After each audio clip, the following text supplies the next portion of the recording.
Well, Virginia Tech, tremendous job tonight. Swung the bats exceptionally well. We struggled out of the gates a little bit. They took advantage of the free 90, and just looking at their lineup going into the game, we knew that we were going to have to execute pitches and do all the little things against one of the best lineups in the country, and they certainly swung the bats that way tonight. We tried to make a run at it. Hit a few balls out of the ballpark and made it interesting there early in the game, but ultimately their offense was just so good, and we hadn't had a chance to play those guys this year, but obviously looking at them before we went into the game, we knew how good they were, and seeing them in person, Coach Sheff has a fantastic ball club that is built to make a deep run. So just give Virginia Tech a lot of credit. They were the better team tonight, and they played a great baseball game, and we wish them luck moving forward. Questions? Hand you the mic. Coach, any insight into the decision to start Barlow on short rest rather than go with Gilbert? Yeah.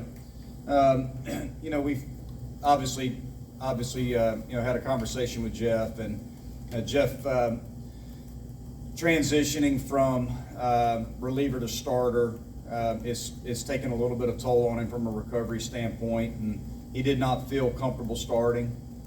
He felt like he could probably give us 2 to 3 innings, and he felt more comfortable coming out of the bullpen where he'd have a little more time during the game to get ready to come in to pitch. So that was the decision as to why we started Barlow instead of Jeff. Jeff just did not feel like he is recovered from his last 2 starts. He's went pretty deep, and just a transition from the bullpen to starter is taking his toll a little bit on him. As you guys remember, he had to take some time off earlier in the year because of some shoulder fatigue. So he just didn't feel quite at 100%, but felt like he could give us 2 to 3 innings and felt more comfortable coming out of the pen. And that's the decision. That was why we made the decision to start Barlow. Max, I just wanted to ask you, after the rough night that you had against Carolina the other night, what was the changes to the approach that you had at the plate? Kind of just break down the play appearances you had tonight. Against UNC, I just wasn't myself, very uncharacteristic of me, and I knew I just had to be better for myself and my teammates. So really my approach was just attack first pitch, no matter what it is, fastball, slider, whatever, and just hit pitches that I'm getting that are in the strike zone. And that's what I did tonight, and took some really good swings on some balls tonight. Max, I'm sure you obviously traded a home run for the win, but what's it feel like to be tied with Khalil Green for the most home runs? At the end of the day, I'm grateful for it. All the hard work that I put in really this year and this off season, I guess has paid off a little bit, but it's not where myself or the team wanted to be at the end of the result. So it's just I'm grateful for myself, but wish things would have ended a little bit different. Monte and Max, not being able to pick up a win this week, you guys talked about how crucial this week was. Do you feel like you've done enough to get a regional berth at this point? Well, certainly, it's not in our hands now. Obviously it's going to be dependent upon the selection committee. I think we have a lot of really good points. I think we're sitting in the low 30s, if I'm not mistaken, in the RPI.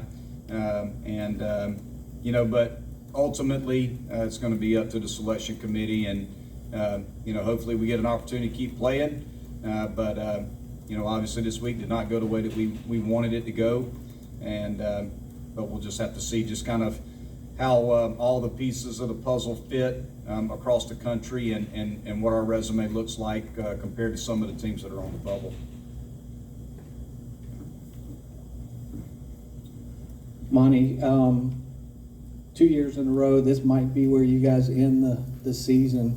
How does that feel for you? Yes, it's really hard. It's really hard, and it's tough to end the season. It's really hard to put into words the way that the end of the season feels. I've been coaching now for 22 years.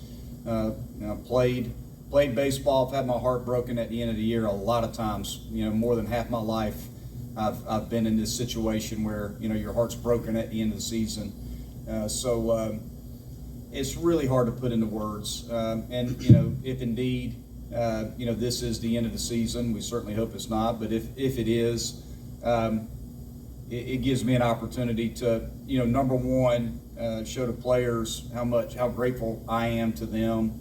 You know, guys like Max Wagner, who, you know, chose to come play for us at Clemson, and to see him grow and develop and just keep getting better and better, and how much he meant to the team this year, and to tie the great Khalil Green in a single season in home runs, and be an All-American caliber player and a player of the year, just to be able to surround myself with great young men who are great players, the seniors on this team. I mean, goodness, you know, Briar Hawkins and Chad Ferry, Jackson Lindley, Jeffrey Gilbert, Max Starbuck, you know, just all those guys, you know, along with, you know, some of the, you know, the other guys that just poured their heart and soul into the program and into the team this year. So it's more of a gratitude thing for me. I'm grateful for these young men. I'm also disappointed that as the head coach that, you know, I didn't do a good enough job of putting us in a better position. I'm 100% accountable, you know, for the way our team plays. You know, that obviously that falls on me. So to put us, you know, we're right there, but ultimately, you know, we didn't do some things that we needed to do all in all over the course of the season to leave no doubt. I think that's the main thing. So you know, it's disappointing, but on the other side of that, I'm very grateful to the young men that you know, chose to come and play for us, and how hard they worked and all the sacrifices they made for this program and this team. Monte, if this is the end of the season, do you expect to be back as the coach next season? It's a great question. You know, I do expect to be back, but ultimately that's not my decision. It's going to be up to the administration. I'm sure that I will meet with the administration at some point, and you know, hear what they have to say. You know, I expect to be back, but ultimately that's not my decision. You know, we'll certainly cross that bridge when we get there. Coach, if you do get new life and you make it the NCAA tournament, did you see anything the last 2 weeks that you might shuffle the pitching staff at all, or approach anything differently if you do get that chance? Well, I would think that from, you know, if we're given the opportunity to continue playing after this week, I think it's critical for us to be able to get Gilbert into a start. I mean, I think that if you look at, you know, what Jeff was able to give us in his last two starts, you know, with a guy like England and a guy like Gilbert, you know, those two guys are going to give you a chance in the first two games in the postseason. I think that's the biggest key for us, is having three guys that can start for us that you feel good about, that are going to be able to give you a chance. I think our lineup matches up pretty much with, you know, anybody across the country. I think we can hit with anybody. Anything else? Gentlemen, thank you.